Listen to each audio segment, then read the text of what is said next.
Bagaimana jika semua yang Anda ketahui tentang asal-usul manusia ternyata hanya setengah kebenaran? Selama lebih dari 160 tahun, teori evolusi Darwin telah menjadi landasan ilmu pengetahuan.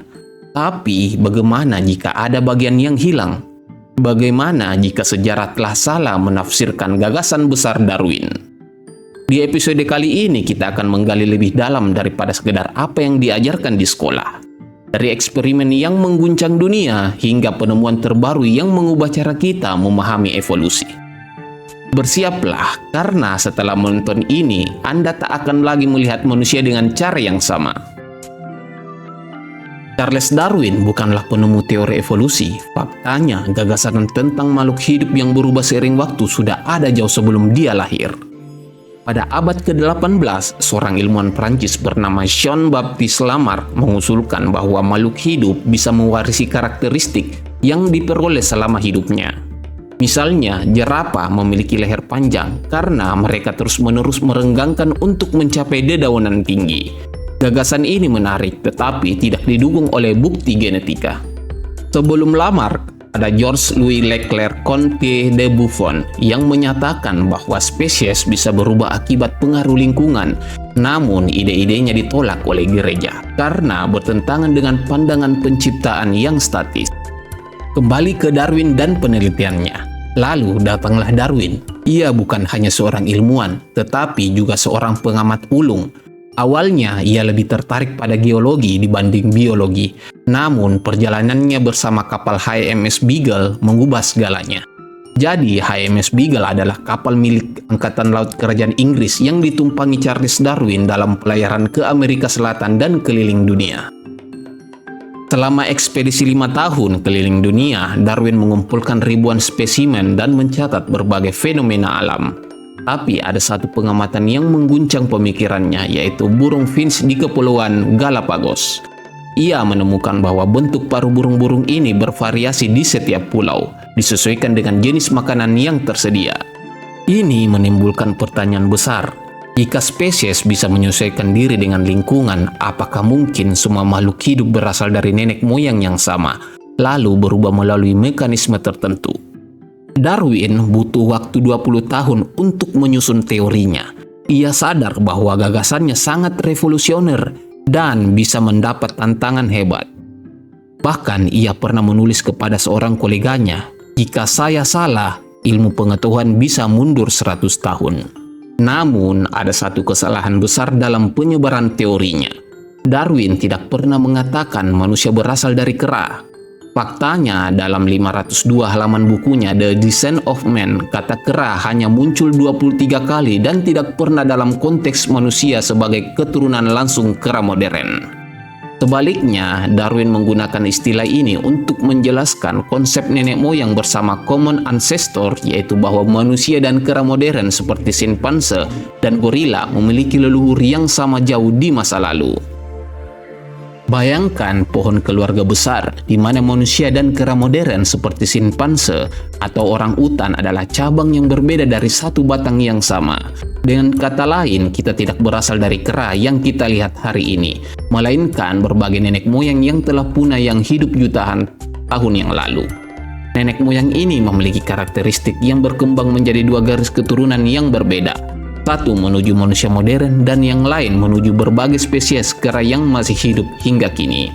Kesalahpahaman ini sering muncul karena ilustrasi evolusi yang digambarkan berbagai rantai lurus dari kera ke manusia. Padahal evolusi lebih menyerupai pohon bercabang yang kompleks. Jadi, bagaimana sebenarnya Darwin membangun teorinya? Dan mengapa evolusi begitu kontroversial? Mari kita lanjut ke dua pilar utama teori Darwin. Teori Darwin dibangun di atas dua hukum alam utama yang menjadi kunci utama dalam memahami bagaimana kehidupan berevolusi. Mengapa ini penting? Karena dua konsep ini menjelaskan tentang bagaimana spesies dapat bertahan, berubah, dan berkembang dari generasi ke generasi. Tanpa memahami ini, kita akan sulit memahami bagaimana keanekaragaman hayati yang kita lihat saat ini dapat muncul. Seleksi alam yang bertahan bukanlah yang terkuat, tapi yang paling adaptif. Contohnya, gajah purba berbulu yang punah. Sementara gajah modern tetap hidup. Gajah modern mampu bertahan karena mereka dapat menyesuaikan diri dengan lingkungan yang lebih hangat dan sumber makanan yang berbeda. Contoh lain adalah kupu-kupu biston Betularella di Inggris. Awalnya, spesies ini didominasi oleh warna cerah yang membantunya berkamuflase di batang pohon berlumut. Namun, selama revolusi industri, polusi menyebabkan perpohonan menjadi lebih gelap, sehingga kupu-kupu berwarna gelap menjadi lebih sulit terlihat oleh predator. Akibatnya, populasi kupu-kupu gelap meningkat karena mereka memiliki peluang lebih besar untuk bertahan hidup dan berkembang biak. Seleksi alam adalah mekanisme utama yang menjelaskan mengapa makhluk hidup yang memiliki sifat menguntungkan akan lebih mungkin bertahan dan meneruskan keturunannya. Seleksi seksual, keindahan bisa lebih penting dari kekuatan. Burung cendrawasih berevolusi bukan untuk bertahan hidup, tapi untuk menarik pasangannya. Dalam banyak kasus, karakteristik tertentu berkembang bukan karena membantu bertahan hidup, tetapi karena meningkatkan peluang reproduksi. Misalnya, merak jantan memiliki ekor yang besar dan berwarna-warni. Meskipun ekor tersebut membuatnya lebih mudah terlihat oleh predator, burung betina lebih memilih penjantan dan ekor yang lebih mencolok karena dianggap sebagai tanda kesehatan dan genetik yang baik. Hal ini meningkatkan peluang penjantan tersebut untuk berkembang biak dan meneruskan sifatnya ke generasi berikutnya. Contoh lain adalah rusa jantan yang memiliki tanduk besar.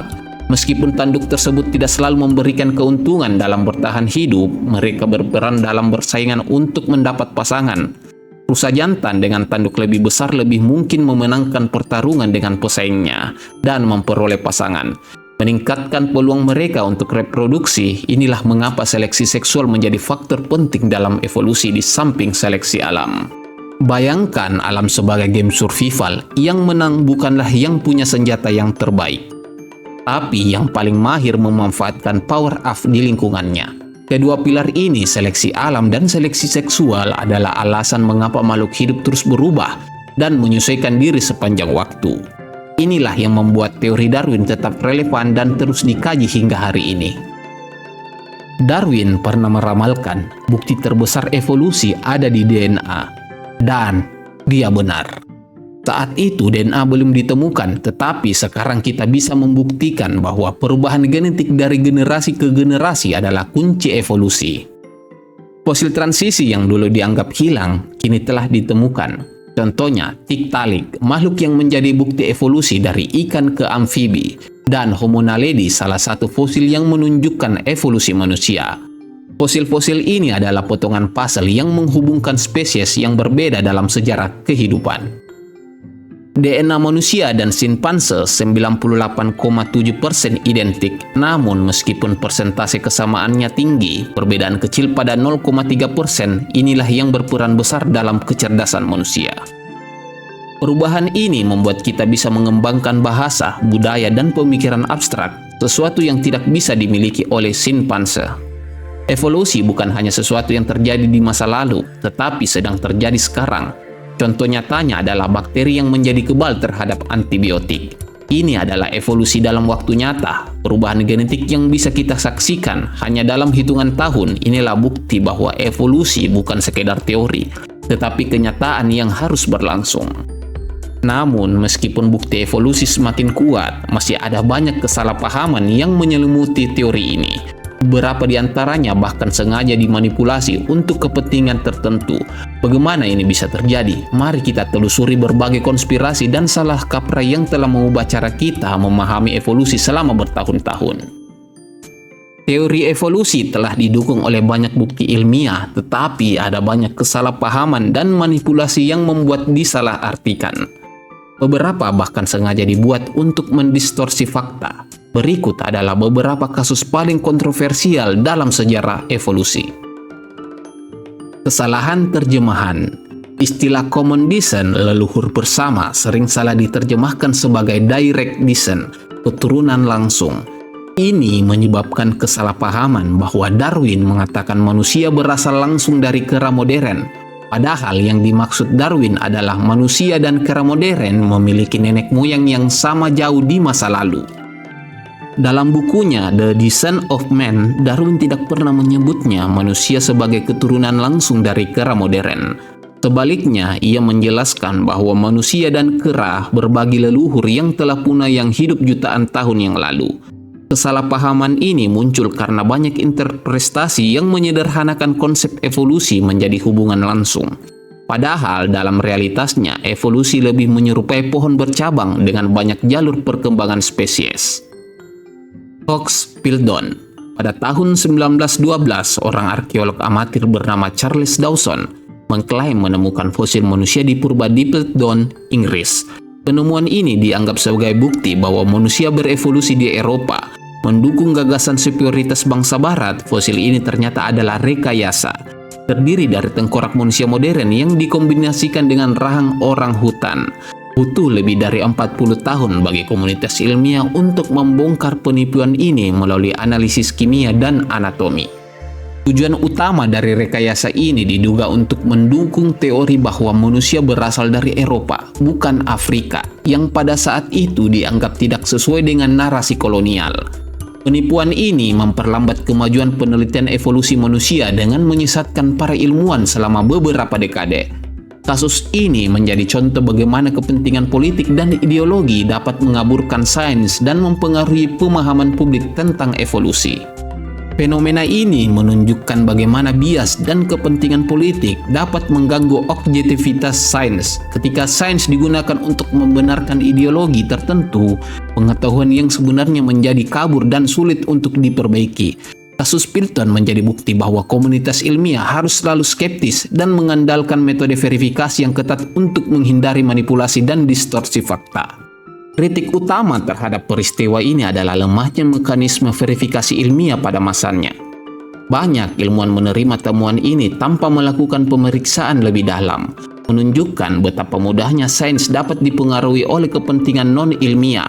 Fox Piltdown menjadi pelajaran penting bahwa dalam ilmu pengetahuan, klaim luar biasa harus didukung oleh bukti luar biasa, dan skeptisisme yang sehat adalah bagian dari proses ilmiah yang baik. Politik rasial, salah satu dampak dari kesalahpahaman teori Darwin, adalah justifikasi untuk kolonialisme dan rasisme. Di akhir abad ke-19 muncul istilah Darwinisme sosial yang sebenarnya bukan bagian dari teori asli Darwin. Pemikir seperti Herbert Spencer salah menafsirkan konsep seleksi alam dan menggunakannya untuk membenarkan dominasi ras tertentu atas yang lain. Mereka berargumen bahwa kelompok yang lebih kuat secara alami ditakdirkan untuk menguasai kelompok yang lebih lemah. Akibatnya, konsep ini dijadikan dasar untuk kebijakan kolonial yang menindas, dengan pandangan bahwa bangsa pribumi adalah manusia primitif yang harus dikendalikan. Beberapa negara bahkan menggunakan ide ini untuk membenarkan perbudakan dan diskriminasi rasial, seolah-olah perbedaan biologis menentukan hak seorang dalam masyarakat. Padahal Darwin sendiri menentang pandangan ini. Dalam surat pribadinya, ia menegaskan bahwa semua manusia memiliki kesetaraan biologis, dan perbedaan ras hanyalah variasi kecil yang tidak menunjukkan superioritas satu kelompok atas yang lain. Sayangnya, teori evolusi sering disalahgunakan oleh mereka yang ingin membenarkan ketidakadilan dengan mengatasnamakan sains. Teori Darwin tidak hanya menjelaskan bagaimana kehidupan berevolusi di masa lalu, tetapi juga berperan besar dalam perkembangan ilmu pengetahuan modern. Banyak inovasi penting dalam sains dan teknologi berasal dari pemahaman tentang evolusi. Dalam bidang kedokteran, konsep evolusi membantu memahami penyakit seperti kanker yang terjadi akibat mutasi genetik yang terus berkembang, mirip dengan proses evolusi pada tingkat sel. Sel kanker berevolusi untuk bertahan hidup, menghindari sistem kekebalan tubuh, dan menjadi resisten terhadap obat-obatan. Dengan memahami pola perubahan ini, dokter dapat merancang terapi yang lebih efektif, seperti pengobatan yang disesuaikan dengan mutasi spesifik pada sel kanker. Selain itu, prinsip evolusi juga digunakan dalam pengembangan vaksin dan pengobatan penyakit menular, di mana virus dan bakteri terus berevolusi untuk menghindari sistem imun dan obat-obatan. Di bidang teknologi, evolusi menjadi dasar dalam bioinformatika dan kecerdasan buatan. Algoritma evolusi memungkinkan komputer meniru proses seleksi alam untuk menemukan solusi terbaik dalam berbagai masalah. Dalam AI generatif, sistem ini belajar dan beradaptasi dengan memanfaatkan konsep seleksi dan mutasi, seperti halnya makhluk hidup berevolusi untuk bertahan dalam lingkungan yang berubah. Selain itu, metode ini juga digunakan dalam optimasi sistem jaringan, robotika, dan analisis data untuk meningkatkan efisiensi dan akurasi dalam berbagai aplikasi teknologi modern. Dalam konservasi lingkungan, prinsip ekologi evolusi digunakan untuk memahami bagaimana spesies menyesuaikan diri dengan perubahan lingkungan. Spesies yang mampu beradaptasi dengan baik memiliki peluang lebih besar untuk bertahan, sedangkan yang tidak bisa menyesuaikan diri berisiko mengalami kepunahan. Dengan memahami mekanisme ini, ilmuwan dapat merancang strategi yang lebih efektif untuk melindungi spesies yang terancam punah, seperti menciptakan lingkungan buatan yang menyerupai habitat alami atau mengembangkan program pemulihan spesies yang lebih tahan terhadap perubahan iklim. Selain itu, pemahaman tentang interaksi antara spesies dalam suatu ekosistem juga dapat membantu dalam menjaga keseimbangan ekologi dan mencegah kepunahan yang dapat mengganggu rantai makanan serta stabilitas ekosistem secara keseluruhan. Ironisnya, 99% spesies yang pernah ada di bumi telah punah. Bukti kepunahan massal ini dapat ditemukan dalam catatan fosil yang menunjukkan adanya peristiwa besar seperti tumbukan asteroid yang memusnahkan dinosaurus 66 juta tahun yang lalu. Kepunahan ini dianggap sebagai titik balik evolusi karena menghilangkan dominasi reptil raksasa dan memberikan kesempatan bagi mamalia untuk berkembang. Namun, fenomena ini juga mengundang kritik. Banyak ilmuwan menyoroti bahwa kepunahan besar seringkali disebabkan oleh perubahan lingkungan yang drastis, termasuk yang dipicu oleh aktivitas manusia saat ini, seperti deforestasi dan perubahan iklim, berbeda dengan kepunahan alami di masa lalu. Kepunahan modern terjadi dengan kecepatan yang jauh lebih tinggi akibat eksploitasi sumber daya dan hilangnya habitat alami.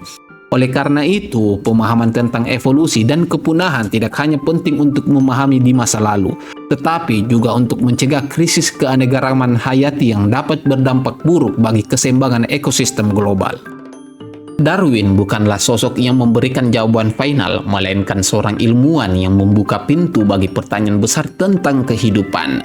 Di akhir hidupnya, dia menulis misteri awal kehidupan masih terlalu besar untuk kita pahami.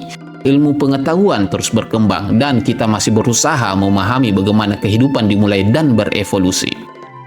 Lalu, apa tugas kita sekarang? Sebarkan pemahaman sains yang benar. Masih banyak misinformasi tentang evolusi yang berkembang, dan salah satu cara terbaik untuk melawannya adalah dengan edukasi berbasis bukti. Pahami bahwa evolusi lebih kompleks dari sekedar yang kuat bertahan. Evolusi adalah tentang adaptasi dan perubahan yang terjadi sepanjang waktu, menciptakan keberagaman kehidupan di bumi. Gunakan teori ini sebagai alat untuk memahami dunia, bukan sebagai sesuatu yang absolut. Sains selalu berkembang dan penting bagi kita untuk tetap terbuka terhadap penelitian dan temuan baru. Seperti yang Darwin katakan, ketidaktahuan lebih sering melahirkan keyakinan daripada pengetahuan. Maka, mari terus bertanya, terus mencari jawaban, dan tetap berpikir kritis dalam dunia yang terus berubah. Terima kasih telah menyaksikan pembahasan ini. Evolusi adalah salah satu konsep ilmiah yang paling penting dan terus berkembang, membuka wawasan baru tentang kehidupan. Jika Anda menyukai konten ini dan ingin terus mendapatkan wawasan menarik tentang sains dan pengetahuan inspiratif, jangan lupa untuk subscribe dan klik tombol like jika Anda menikmati video ini. Tinggalkan komentar untuk berdiskusi dan bagikan ke teman-teman Anda agar lebih banyak orang yang bisa memahami sains dengan sudut pandang yang kritis dan mendalam. Mari terus belajar, terus bertanya, dan terus mencari kebenaran di dunia yang penuh dengan misteri ini. Sampai jumpa di video berikutnya.